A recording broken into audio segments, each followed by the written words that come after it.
Hello everyone, स्वागत है आप सबका आपके अपने चैनल sscupscpdf.com पे।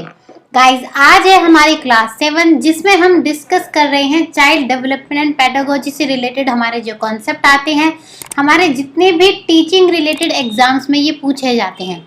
बच्चों, इससे पहले हमने लास्ट क्लास में डिस्कस किया था पियाजे की थ्योरी में कि पियाजे ने कॉग्निटिव डेवलपमेंट पे क्या थ्योरी दी थी, और आज हम कॉग्निटिव डेवलपमेंट की एक और थ्योरी के बारे में पढ़ेंगे बच्चों, जिसको दिया था ब्रूनर ने, यानी कि ब्रूनर का संज्ञानात्मक सिद्धांत के बारे में आज हम पढ़ेंगे।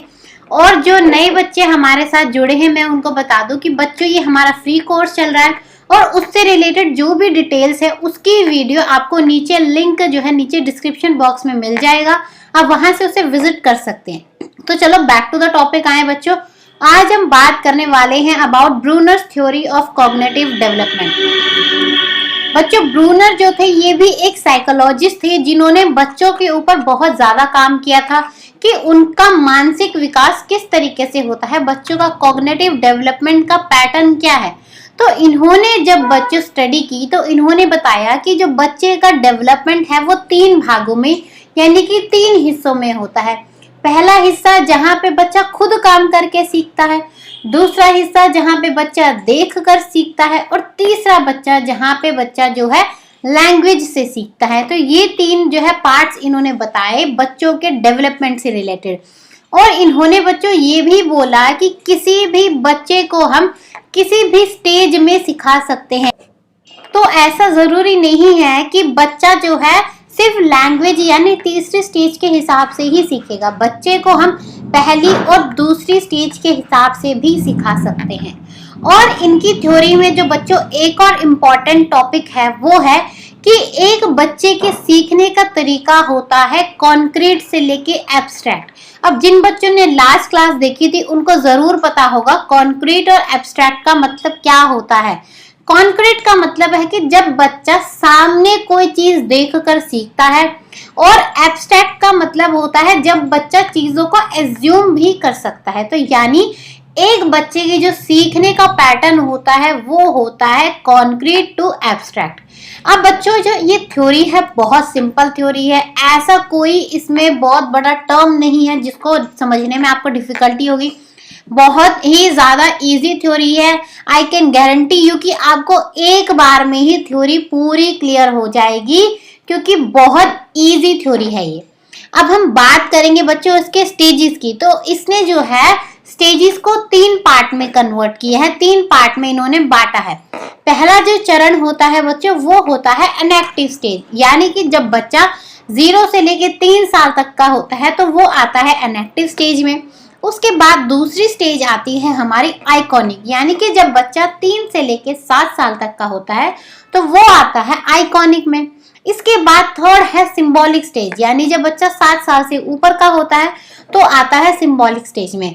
आज हम अपनी क्लास में इन तीनों के बारे में डिस्कस करेंगे कि ये 3 स्टेजेस क्या होती हैं और किस स्टेज में किस तरीके से बच्चे का डेवलपमेंट होता है। सबसे पहले बात करेंगे बच्चों इनएक्टिव स्टेज की। अब इनएक्टिव स्टेज में देखो आपको एक वर्ड दिख रहा होगा एक्टिव। अब यहीं से आप इसका मतलब को गैस कर सकते हैं। एक्टिव होना यानी कि खुद से करना, किसी एक्टिविटी में पार्ट लेना, यानी कि ये वो स्टेज है जहां पर बच्चा किसी एक्टिविटी में इन्वॉल्व होके अपने हाथों से कोई चीज करके सीखता है। इसमें बच्चा अपनी मोटर एबिलिटीज, जो अपनी मोटर मसल्स है उनका यूज करके चीजों को सीखता है।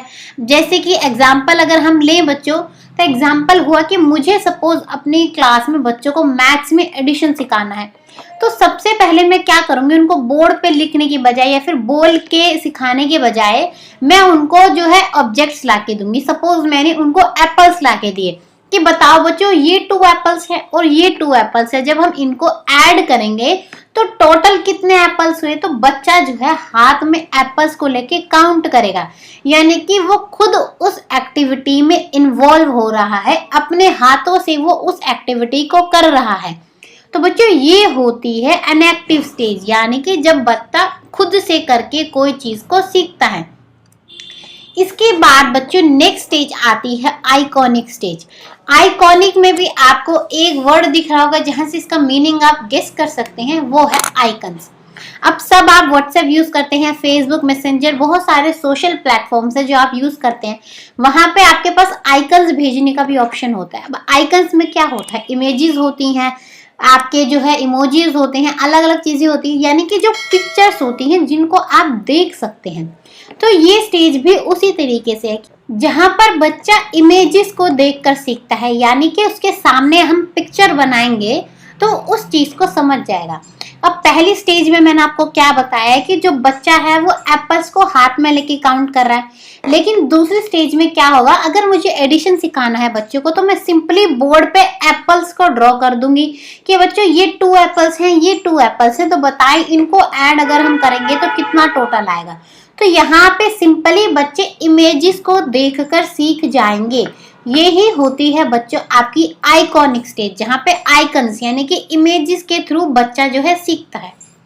इसके बाद बच्चों आती है हमारी थर्ड स्टेज। थर्ड स्टेज होती है सिंबॉलिक। अब यहाँ से भी आपको एक वर्ड दिख रहा है, वो होता है सिंबल्स। अब सिंबल्स क्या होते हैं, जैसे आप यूज करते हैं, ये हो गया, हैशटैग हो गया, ये हो गया, ये सब क्या है आपके सिंबल्स हैं। अब ये क्या है, ये लिखे गए हैं, और जो भी चीज लिखी गई या फिर बोली जाए वो आती है लैंग्वेज के अंदर। तो यानी कि इस स्टेज में जो बच्चा है वो लैंग्वेज का, भाषा का उपयोग करके, सिंबल्स का यानी चिन्हों का उपयोग करके किसी भी चीज को करना सीखता है। अब इस स्टेज में बच्चे का माइंड इतना डेवलप हो चुका है कि उसे हाथ से कोई चीज करके या फिर इमेजेस का ही यूज करके उसे कोई चीज समझ आए ये जरूरी नहीं है। जैसे कि इस एज के बच्चे को अगर मुझे एडिशन सिखाना है तो मैं सिंपली बोलूंगी कि बच्चों बताओ 2 + 2 कितना होता है, तो वो माइंड में एज्यूम कर लेगा 2 + 2 = 4। यानी कि ना उसे इमेजेस की जरूरत पड़ी, ना ही उसे असलियत में कोई ऑब्जेक्ट की यूज करी उस चीज को करने के लिए। अब मैं आपको एक और एग्जांपल दूं बच्चों। अब आप ये देखेंगे स्लाइड, तो ये क्या है, आपको मैं लैंग्वेज से पढ़ा रही हूँ। यहाँ पे मैंने सिंपली लिखा हुआ है, मैं बोल रही हूँ और आपके सामने चीजें लिखी हुई हैं लैंग्वेज फॉर्म में। तो यानी कि आप इस टाइम सीख रहे हैं सिंबॉलिक स्टेज में।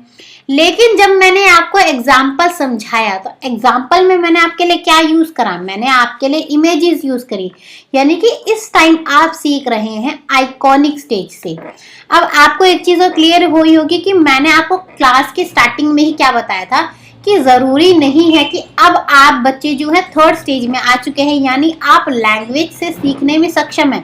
तो इसका मतलब ये नहीं है कि आप आइकॉनिक स्टेज या फिर इनएक्टिव स्टेज से कोई चीज नहीं सीखते हैं। अभी भी अगर मुझे कोई स्पोर्ट सीखना है या फिर कोई एक्सपेरिमेंट मुझे सीखना है तो उसके लिए मैं इनएक्टिव स्टेज का यूज करूंगी, यानी कि मैं खुद से चीजों को अपने हाथों से करके यूज करूंगी। तो यहाँ से आपका ये कॉन्सेप्ट भी क्लियर है। अगर आपको बच्चों तीनों में से किसी भी स्टेज में कोई दिक्कत है तो कमेंट करना, ठीक है, आपको वो चीज दोबारा से एक्सप्लेन करी जाएगी। इस चीज में आपका कोई डाउट नहीं रहना चाहिए कि आपको अगर कोई कॉन्सेप्ट नहीं आया तो उसको आपको दोबारा नहीं समझाया जाएगा। अब बच्चों बात करेंगे इसके एजुकेशनल इम्प्लीकेशन की, यानी कि शिक्षा में इनकी थ्योरी का क्या महत्व है, इनकी थ्योरी से ऐसी क्या चीज निकल के आई कि हमारी शिक्षा विधि में जो है कुछ चेंजेस हुए। तो जो बच्चों मेजर चेंज जो आपको इनकी थ्योरी से याद रखना है, जब इन्होंने थ्योरी दी तो उनसे जो है एक करिकुलम निकल के आया, उसको हम बोलते हैं स्पाइरल करिकुलम, यानी कि सर्पिल पाठ्यक्रम। इसका मतलब होता है कि बच्चों एक बच्चा जो है इस तरीके से सीखता है। आप डायग्राम देख रहे हैं, पहले इनएक्टिव स्टेज से सीखेगा, फिर आइकॉनिक से सीखेगा, फिर सिंबॉलिक से सीखेगा।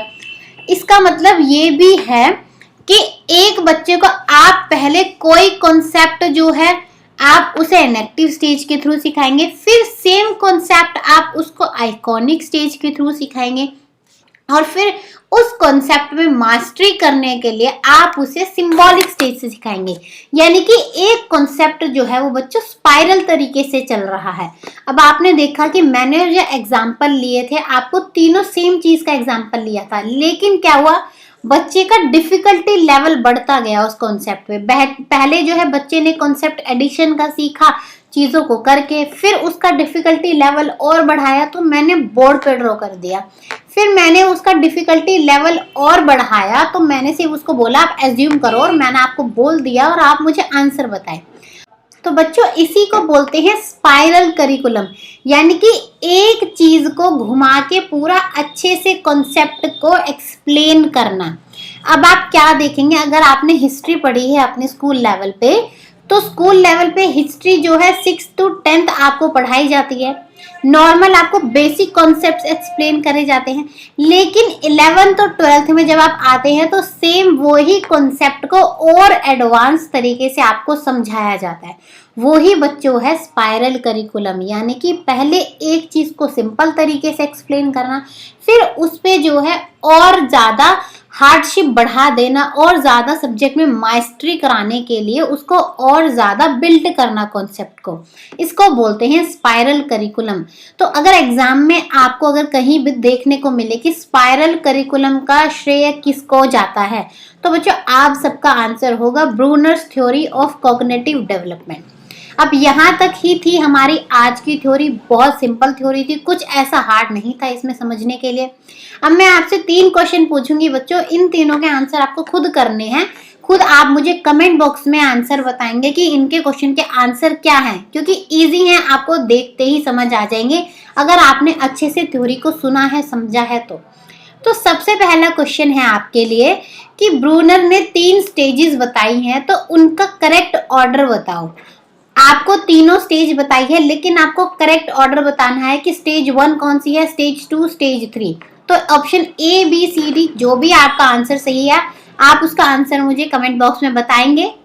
इसके बाद आपके लिए नेक्स्ट क्वेश्चन है बच्चों कि वो कौन सी कैटेगरी है जिसमें हम लैंग्वेज का यूज करते हैं, iconic stage, visual stage, symbolic stage या फिर एनेक्टिव। किस स्टेज में बच्चा लैंग्वेज के थ्रू सीखता है। नेक्स्ट क्वेश्चन है आपके लिए कि बर्नर की जो थ्योरी है उसमें बच्चा किस तरीके से सीखता है, अपनी अभी की नॉलेज और पास्ट की नॉलेज के हिसाब से, या फिर पेरेंट्स ने उन्हें कोई चीज सिखाई उसके हिसाब से, टीचर्स ने कोई चीज सिखाई उसके हिसाब से, या फिर उनके दोस्त जो उन्हें चीज सिखाते हैं उसके हिसाब से। तो आपका जो भी आंसर है, इन तीनों क्वेश्चन के आंसर आप सारे बच्चे मुझे कमेंट बॉक्स में आंसर बताएंगे, ताकि मुझे पता चले कि किस किस बच्चे को ब्रूनर की थ्योरी अच्छे से समझ आ चुकी है। आई होप सो आज की थ्योरी आपके लिए इंटरेस्टिंग रही होगी, बहुत इजी रही होगी, कुछ भी डिफिकल्ट नहीं था। अब मिलेंगे बच्चों नेक्स्ट सेशन में। अगर आपको वीडियो पसंद आए तो वीडियो को लाइक करना ना भूलें, कमेंट करें अगर आपको वीडियो अच्छी लगी है, और ज़्यादा से ज़्यादा शेयर भी करें। तो चलिए बच्चों मिलेंगे हम नेक्स्ट सेशन में, तब तक के लिए thank you and good bye.